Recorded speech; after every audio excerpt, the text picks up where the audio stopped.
नमस्ते एवरीवन, स्वागत है आपका आपके अपने चैनल नीटफ्लिक्स पे। आज हम बात करने वाले हैं एक छोटे से टॉपिक के बारे में जो है न्यूरॉनल कंडक्शन। हम बात कर चुके हैं इसके बारे में पहले भी, अभी थोड़ा सा एक बार और डिटेल में बात करेंगे। न्यूरॉनल कंडक्शन दो टाइप का होता है। एक होता है कंटिन्यूअस टाइप और दूसरा होता है saltatory type. Saltatory, saltatory, whatever you call it, I call it saltatory. इसमें क्या होता है, पहले बात करते हैं कंटिन्यूअस की। कंटिन्यूअस के अंदर एक न्यूरॉन मैंने बनाया, होगा क्या, इस न्यूरॉन के अंदर एक्शन पोटेंशियल ट्रैवल करेगा। आपने इसको इस पॉइंट पे स्टिमुलेट किया तो यहां से अब एक्शन पोटेंशियल ट्रैवल करेगा within the axon terminal तक, नर्व के टर्मिनल तक या न्यूरॉन के टर्मिनल तक विद इन एक्सॉन ट्रैवल करेगी इंपल्स। यह है कंटिन्यूअस टाइप। सैल्टेटरी टाइप के अंदर क्या होता है, यहां पे जो न्यूरॉन होते हैं वो जरा से अलग होते हैं। इसके अंदर जो न्यूरॉन्स होते हैं वो होते हैं माइलिनेटेड, मतलब उनकी एक्सॉन पे क्या होता है, माइलिन शीट कवर्ड होता है।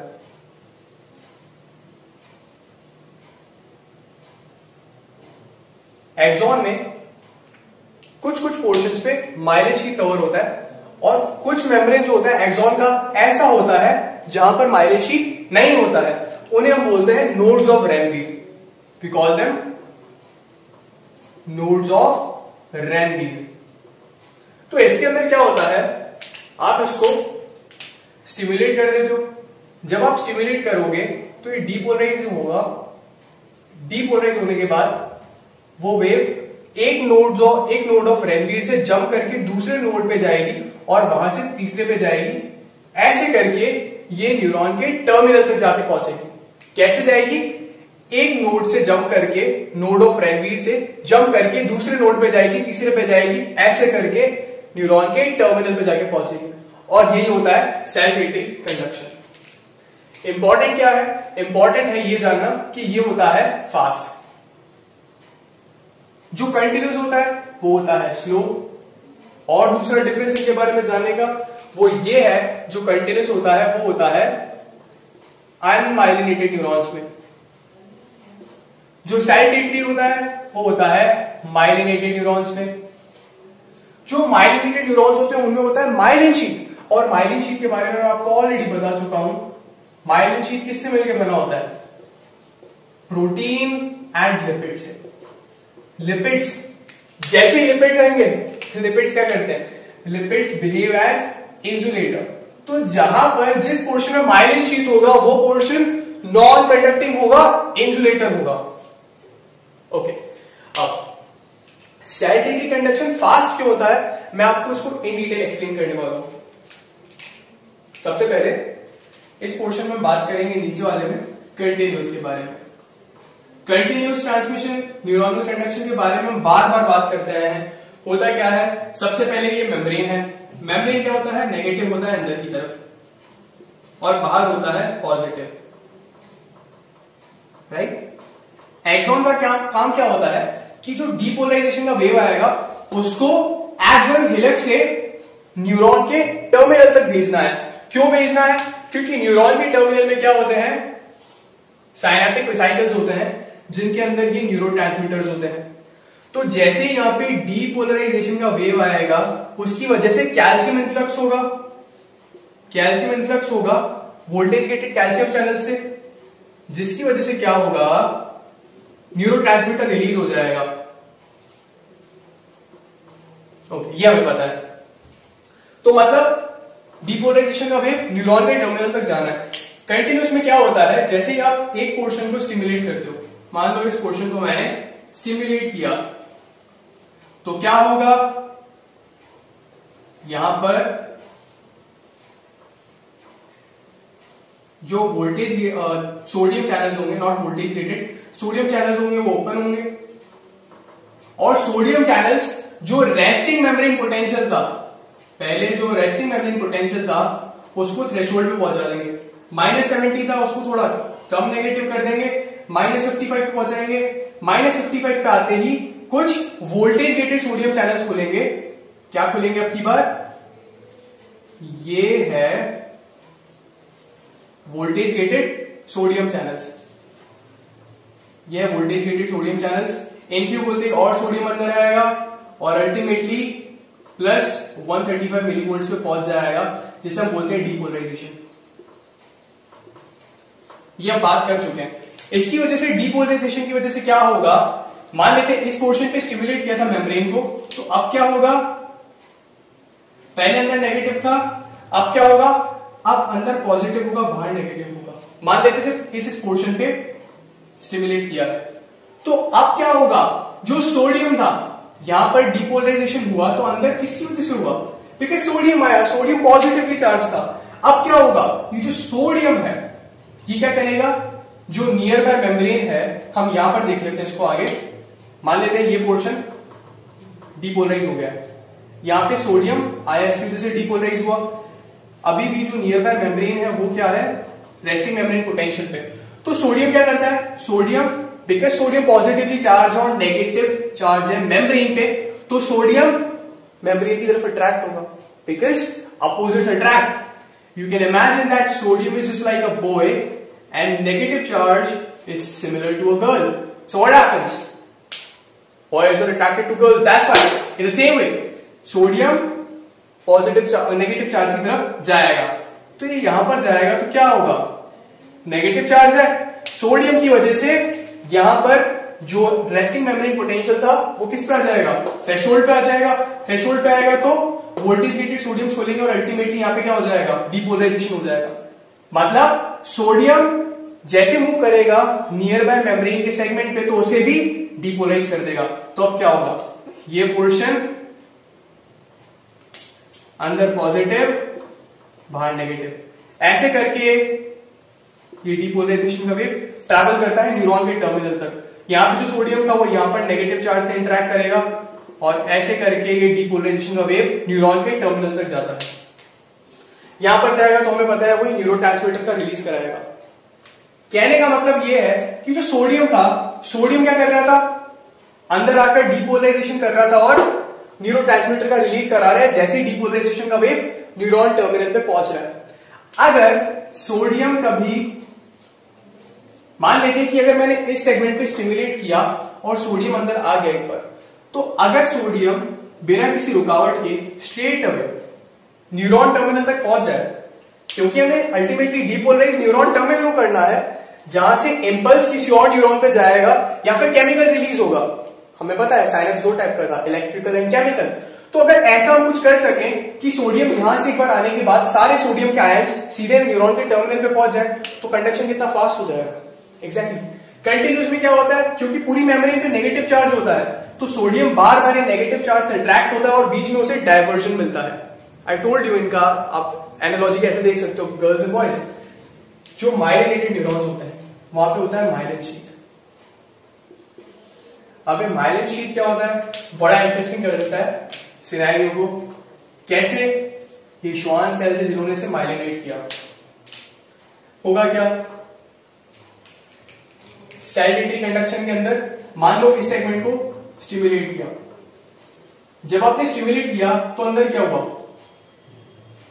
सोडियम आयंस अंदर आ गए, जिसकी वजह से मेम्ब्रेन अंदर की तरफ पॉजिटिव हो गया, बाहर नेगेटिव। अब क्या होता है, जहां पर भी माइलिन शीथ होती है उस पोर्शन में एक्सॉन के अंदर की तरफ कोई चार्ज नहीं होता है, अगर होता भी है तो बहुत कम होता है। तो अब अगर सोडियम एक बार अंदर आ गया, अब इसे क्या करना है, इसे ट्रैवल करना है, ये आगे ट्रैवल करेगा। अगर एक्सॉन की मेम्ब्रेन के अंदर कोई चार्ज नहीं है, नेगेटिव चार्ज नहीं है, तो क्या सोडियम कभी अट्रैक्ट होगा, सोडियम यहां पर जाएगा, नहीं जाएगा। सोडियम कहां जाएगा, आगे जाएगा, आगे जाएगा और देखिएगा मेम्ब्रेन का ऐसा सेगमेंट है जहां पे वापस से नेगेटिव चार्ज आ गया है, रेस्टिंग मेम्ब्रेन पोटेंशियल पे है मेम्ब्रेन यहां पे, तो क्या होगा, सोडियम फिर से इससे अट्रैक्ट होगा और सोडियम यहां पे जाएगा, फिर यहां पर पहुंच के क्या करेगा, इसे डीपोलराइज करेगा, तो बाहर नेगेटिव अंदर पॉजिटिव। फिर यहां पे और सोडियम आएगा, voltage gated sodium channels depolarization के बाद, फिर ये ट्रैवल करेंगे आगे, माइलिन शीथ, इंसुलेटर, कोई चार्ज नहीं है, फिर यहां पर पहुंच जाएंगे जहां पे अंदर नेगेटिव चार्ज है, और अल्टीमेटली ऐसे करके ये ट्रैवल करता है आगे। तो देखो क्या लग रहा है कि एक नोड ऑफ फ्रेनलीड से दूसरे नोड ऑफ फ्रेनलीड पे जंप कर रहा है एक्शन पोटेंशियल। ये तो हो गया पहला रीजन कि सैलिनिटी कंडक्शन फास्ट क्यों होता है। यहां पे डाइवर्जन ही नहीं है, सोडियम को एक पॉइंट से दूसरे पॉइंट पे जाना है, कोई डाइवर्जन ही नहीं है, तो होगा क्या, वो जल्दी पहुंचेगा। ये पहला रीजन हो गया। दूसरा रीजन, एक्चुअली हमारी बॉडी में ऑलमोस्ट सारे सेल्स एक कैपेसिटर की तरह बिहेव करते हैं। वेट, वीडियो बंद मत करना, आई प्रूव माई पॉइंट। कैसे? कैपेसिटर क्या होता है, यहां पे मैं आपको कैपेसिटर बना के दिखाता हूं। Capacitor is any device which can hold charge, right. तो ये मैंने पैरेलल प्लेट कैपेसिटर बनाया है। ये क्या है, दो कंडक्टर की प्लेट्स हैं। ये क्या है, कंडक्टर प्लेट्स है। कंडक्टर वर्ड इंपॉर्टेंट है, ये कंडक्टर है। अब इसके बीच में क्या करते हैं वो लोग, इसके बीच में डाल देते हैं कोई भी इंसुलेटिंग मटेरियल। अगर एयर भी है तो एयर क्या होती है, इंसुलेटर, तो बीच में क्या होता है, इंसुलेटर। तो ये जो अरेंजमेंट है, two conductors which are charge and separated by an insulator, they consist of a capacitor, they consist of, I am sorry, a capacitor. तो ये एक कैपेसिटर हो गया, एक तरफ पॉजिटिव एक तरफ नेगेटिव, ठीक है। अब हमारी बॉडी में क्या होता है, अच्छा ठीक है, मैं पहले आपको इसका एक बार फॉर्मूला बताता हूं कैसे हम कैलकुलेट करते हैं कैपेसिटेंस। एक और पैरेलल प्लेट कैपेसिटर, बीच में क्या है,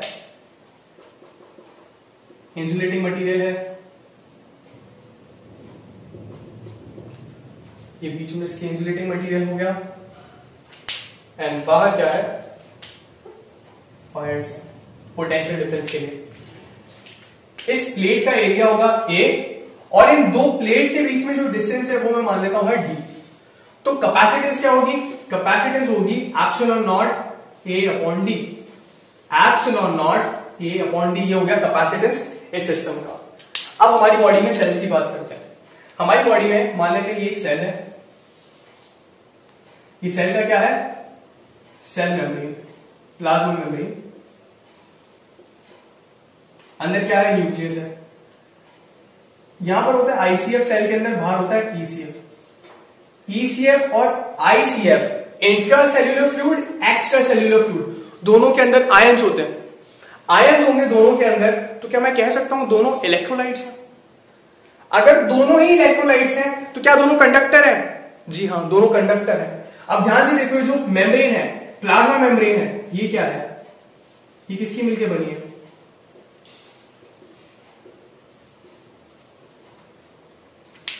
ये क्या है, प्लाज्मा मेम्ब्रेन है, and plasma membrane is made of phospholipids. Phospholipids, phospholipids क्या होते हैं, लिपिड्स, इंसुलेटर। Phospholipids are